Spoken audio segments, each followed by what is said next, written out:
tama, no? Paya and Gcash. Josh Bell, I wanted to get your thoughts on what's happening, no? Parang maraming celebrities na ang nag-express na sentiment about what's happening in the country.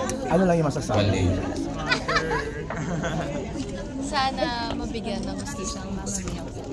Si Pinks pa to, hi Pinks. Ako nakikisa ako. Kaibigan natin sa press. I'd like to acknowledge the early bird on Nestor Cordero po yan, Nestor. Gusto ko lang ngayon emergency. Sa mga unang defense natin na hindi natin masabi, di ba? Pwedeng mangyari sa kuna.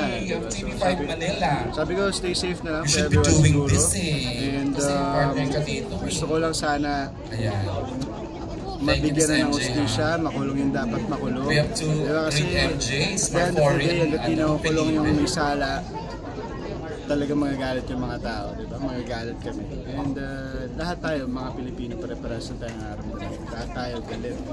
Lahat tayo, di ba? Gusto natin nandun tayo. Oh my God, a dear friend is here! Thank you very much. Picturean ko lang kayo, please. Chef from me, of course, ang Empress. Alright. Thanks, Josh. Thank you very much. Thank you so much. Hindi kompleto yung Nagdala sa akin.